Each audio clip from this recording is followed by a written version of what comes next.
The views expressed are not necessarily those of KSCJ and Powell Broadcasting Company. This program is not intended to replace the advice of doctors or other clinical providers. Consult with your practitioner to ensure the proper course of action for you. Welcome to When Things Aren't Going Well on AM 1360, FM 94.9 KSCJ. This program is dedicated to your mental health wellness and brought to you by Family Services, a United Way partner agency. Here's your host, Art Silva. Good morning, Siouxland, and welcome to When Things Aren't Going Well. This show's all about your mental wellness and how you can navigate the daily highway of life. I'm Art Silva. Along with me today is my co-host, Brenda Geisinger, and we're going to talk about self-harm in youth. It's a problem out there, what to look for, how do you handle it. So that's our problem today. That's what's going wrong, self-harm in youth. So with that, let me introduce my co-host, Brenda Geisinger. Brenda, would you talk about your role and your experience with children? Absolutely. So I have been with Boys and Girls Home and Family Services for 35 years. And I started out in direct care and just enjoy working there. And I have continued my journey, and I'm currently the Chief Operating Officer, overseeing daily operations. Well, I think you understated it. You run a very large organization, and you do a great job at it. Thank you. Today's topic, self-injury and youth. Self-injury, and I want to give credit to the Mental Health of America Association for providing these notes for us.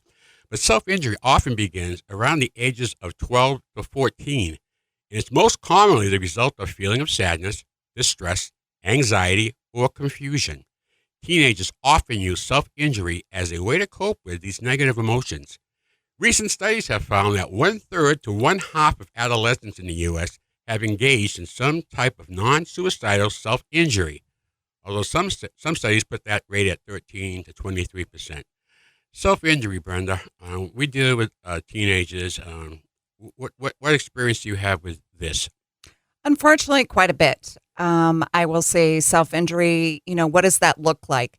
It's kids cutting on themselves. That's kids burning, excessive scratching, especially in one spot. And you briefly mentioned that quite often that's perceived as being suicidal. And it really is not. It can lead to that, but it's really about a way of coping and how kids feel. And so they start harming themselves. Like I said, cutting, scratching, biting, their fingernails excessively, causing problems, pulling their hair, banging their head. So those are all kind of examples of being self-injurious. And unfortunately, we treat children that have that problems, and the goal is to keep the child safe. But it's really a difficult deal. But when you see these symptoms start to pop up, you need to take some action. Talk with them and get some professional help. And we'll deal with what you can do and how you can help the situation in the second half of our show. But self-injury, when you look at it, I've seen some of the examples of our children. What causes it? What stresses them to that point? I think it can be a lot of triggers, but really underlying is really individual for each kid, but they're all struggling with self-worth and feeling worthless and just having a lot of emotional pain. Unfortunately, when you do the repetitive self-injury, it releases an endorphin in your body and it almost becomes addictive. It's like if I'm stressed or I feel triggered or I'm really struggling, you resort to that, kind of like if you're a smoker, you feel stressed and you just start with one cigarette and you just keep smoking and smoking. Or eating, excessive eating. Similar to self-injurious behavior is you develop a habit as a way of coping and releasing that pain so you feel something and kind of distract yourself. Well, that is certainly a problem we have in children that do that as they try to work their way through their issues. We have experience with that at Boys and Girls Home. And they're getting excellent care, and Brenda, I thank you for that. I've seen some instances over there of some of our girls, especially the girl that pulled their toenails out, and that was self-harm. There's things that you just can't believe, and you wonder how they endure the pain. Exactly. But the pain turns into, you said? It's really a way of coping for them, and for our job is to really address that emotional pain and find other ways of coping and really talking with them and finding different solutions and letting them know that they are in a safe place and that we're going to look out for them and we're part of that team and we're going to help them through this without resorting to hurting themselves. I'm Matt Silva, along with Brenda Geisinger from Boys and Girls Home, and we're discussing self-injury in youth this morning. Let's move on to another topic, social media and self-injury. Social media can both help and hurt when it comes to self-injury behaviors. Many adolescents will turn to social media sites such as Instagram and Twitter to find a source of support and to connect with others that experience the same things as they are. However, posts on social media can also encourage self-destructive behavior. Research has shown that viewing content about self-harm, especially on social media, can be a trigger for behavior. Boy, that's a big topic when we look at social media. You want to give a first shot at it, Brenda, and the impact it has? Like the article mentions, social media, it can be a great thing and offer support, but it can also be very dangerous. And I think it can push those triggers. It can challenge kids to try things like drinking a harmful liquid, bleach, or a detergent. Cutting, try this. And so it's really an escape mechanism for a lot of our kids and teenagers to find that support.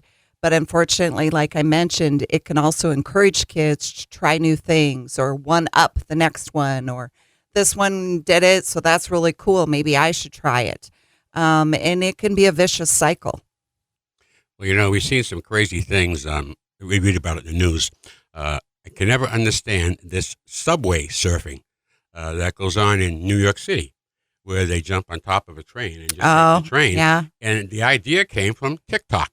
Yes. So, these are some of the things out there, parents, that you got to keep an eye on. They're not good ideas, and that was one example that I saw in the news, and young people have died from the accident. So, this social media, it can be good if it leads you to outcomes that are good, if it leads you to help other people, if it helps you have a good time but not at somebody else's expense. You got to look at social media and your kids, and don't just accept what you're hearing. If you start to see problems, you got to look into a little deeper. Social media has such a tremendous impact on our youth. I find them more ahead of the game in problems and what's going on in the world than I am, because they're right tuned in. I think the key thing with parents, too, is having that conversation. What are you seeing? What's the latest on TikTok or Instagram? Or just always being in tune with what your kid is watching or looking at. And then also set an example. How often do we as parents sit on our phones, and what are we doing?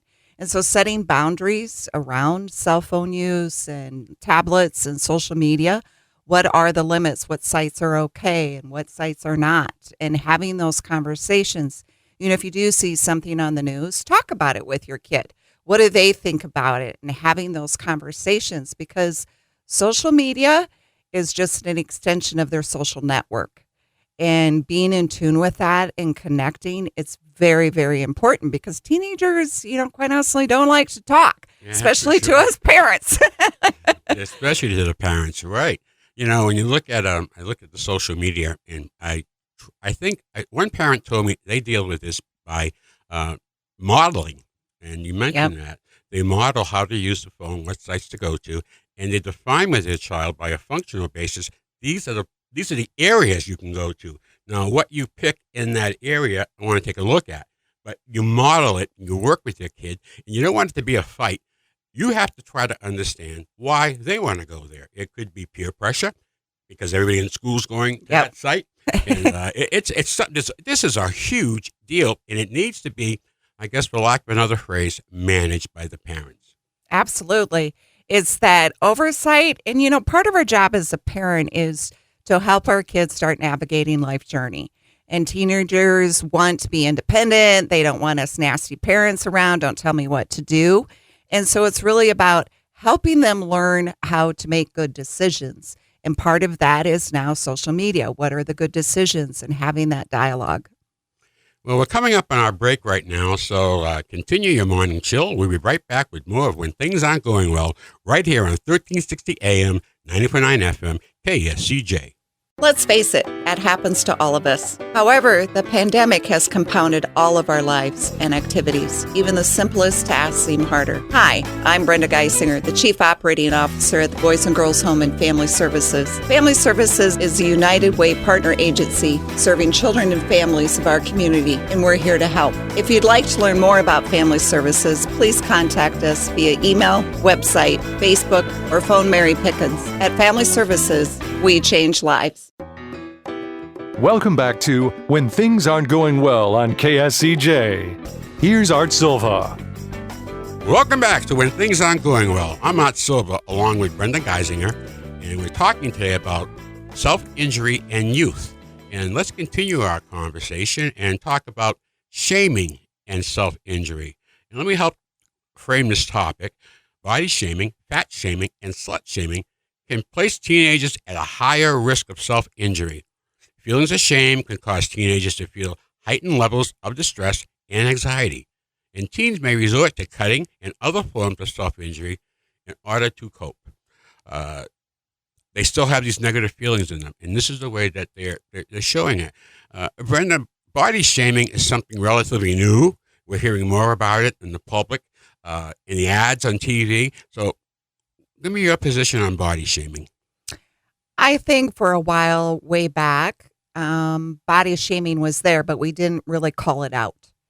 And, everybody went on social media and you wanted the likes and you posted a lot of selfies. But if you weren't getting those, or people were commenting that you didn't look good, or, you're ugly, or whatever the case may be on those negative comments, you started feeling like what people are saying is true. And you feel bad and you feel like I'm different, I am those things, and you just get this level of worthlessness, feeling empty. And then what do you do with that? And how do you belong? And eventually you start feeling like I can't belong, I am worthless. And so you start resorting to cutting yourself potentially as a way to cope. And like you mentioned way earlier, girls have a tendency to do this. It's not just girls. But that is a common denominator, is that girls do this. And again, it's that worthlessness. My body is ugly, or if I have fat thighs, maybe I'll cut on those, and they're just so ugly and disgusting. And it's really trying to get the child or the teenagers to feel like body shaming is bad, and you have a beautiful body no matter what it looks like, and embrace that. There's a lot of beauty in every individual. Absolutely. And who determines what's right and wrong? Your personal, how you look, how you feel in your body is the important thing. And it's just terrible. You're seeing more and more ads come out now. Yes. Showing different figures and talking about this. And hopefully that's part of the trend that we look at this issue and try to accept the person, accept the individual for what they are. It's that simple. So body shaming can lead to self-injury. Okay, we've talked about some problems. Now let's talk about some solutions. How can I help myself? Let's say that I'm going through a self-injury period of time, and give me some things I can do. How can I help myself? I think first is just acknowledging this is not healthy for me, or acknowledging I want to stop. And it's not like just stop doing that, right? You really need to talk about it. What is the underlying pain or emotion you're struggling with? And reach out to a friend, an adult, a parent, anybody of, I am really struggling with coping. And again, it's not necessarily that you're suicidal. You're just really struggling. And is it about your self-esteem? Is it about body shaming? What's triggering this? Well, parents, this is for you. We're going to talk about what you can do to help. Like Brenda stated, know that you're not alone. Self-injury is relatively common, unfortunately, and it's likely that people around the individual understand and can help. Try talking to a professional person that you're comfortable with, and it can be a school psychiatrist, school nurse, or guidance counselor. That's the first step. Plus, you need to know that you can get better. Difficult time in your life. However, with help, you can get to the point where you don't hurt yourself anymore. Brenda, let's talk about going back to cutting a self-injury as an activity. I think sometimes, it's a challenge. I do this, you say to a friend, look what I do, and then they try to start doing it, or social media prompts you, and if you're a parent, you may not even know this is happening. It's not always obvious because it might be on their legs, or your child is always wearing long sleeve shorts, and so it's getting covered up. So again, it's having those conversations, but a simple activity can really become the normal for how a child behaves. Cutting a self-injury is sometimes a behavior that they do it with friends. They do it together. And I think you need to be aware of it and get them to the right sources. You got to figure out the stresses that drives you to self-injure. Avoid stresses if they are going to make you cut. Think about other things you could do to manage stress without turning to self-injury. Brenda, let's talk about seeking professional help. I think, the first point is if you have a concern or don't know how to address it, or that the problem is there, reach out to a therapist, reach out to your pediatrician, and start getting access to resources that are out there. At Family Services, they also address this issue of cutting, and go to a family, therapist or an outpatient therapist. Like I said, at Family Services, we address this issue. There are plenty other therapists in town. So it's making those calls, making those connections. If you're uncomfortable talking about it, and even if you are comfortable, quite often you need some professional help to guide you through this. Seek professional help. And we had a show on before that. It's okay. And what's that first visit to a therapist like? And that first step is the most important step. Now, it could take some time to see a doctor or other treatment provider. But in the meantime, take steps to reduce your harm that you are doing to yourself. This could mean hurting yourself fewer times than you normally would. Make sure you don't get infections or finding alternatives that are less harmful, like holding an ice cube or snapping yourself with a rubber band. I mean, all these things go through, and they're just filling a void, an empty void that's in the child's life. There's some distress there. We got to find it and work with them to get over this. What about a friend who suffers self-injuries? Now, here we are looking at another person. How would you start that conversation, Brenda? It's an uncomfortable conversation. You don't want to accuse them of anything. So you really have to approach it as, I'm concerned and I want you to be safe, and I really value you as a friend. And is there anything we should talk about? Or I think you might be hurting yourself, and I'm not putting judgment on that. I'm here to support you. Do you want to talk?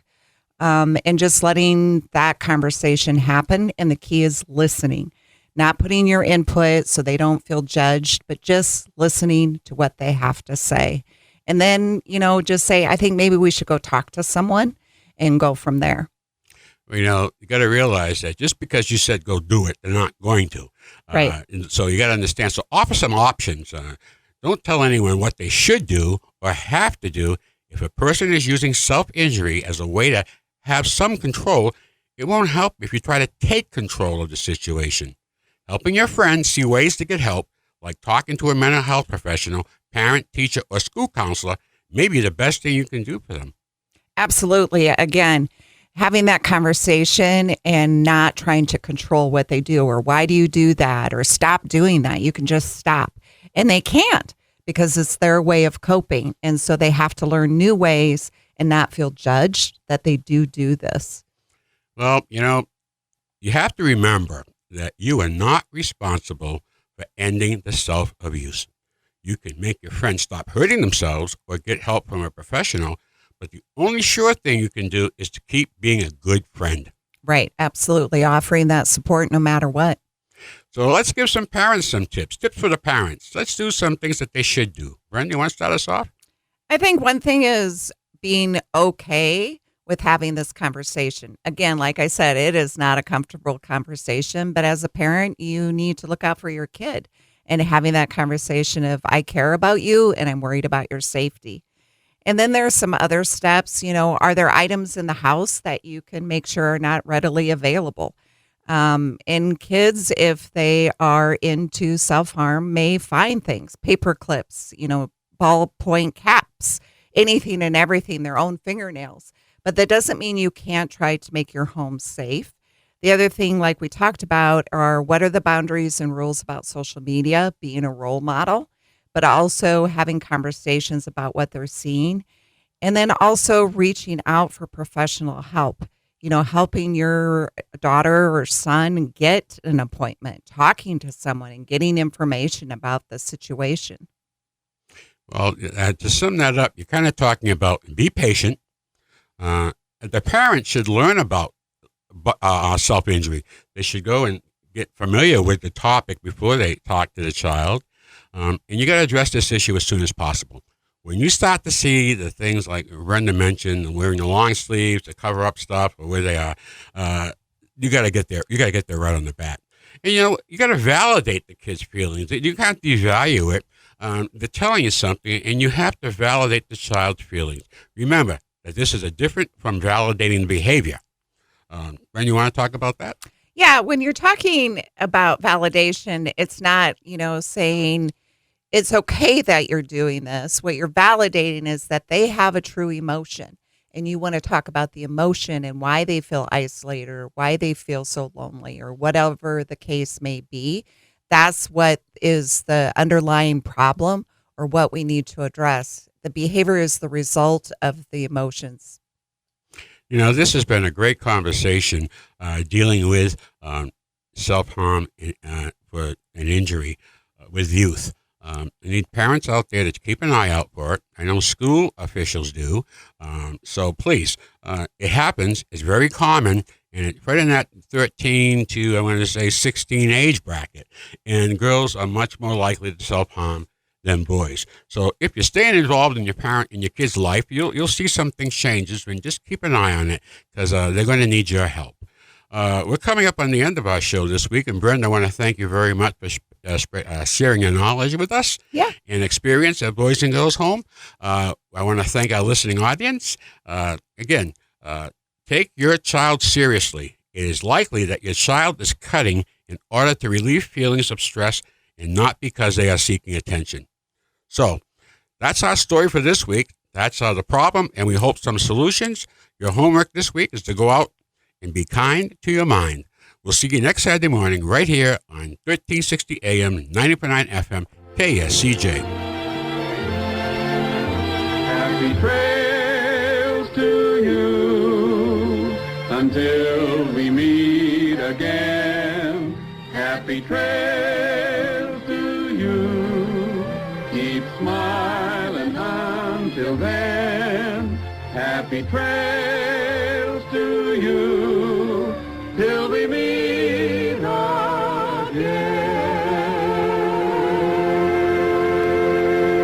For more information on the services provided by Boys and Girls Home and Family Services, see them online at boysandgirlshomeiowa.org. Or you can call 712-293-4700 to get more information about family services, residential treatment, the Opportunity School, the Siouxland Family Center, and more. At Boys and Girls Home and Family Services, we change lives. We change lives. We change lives.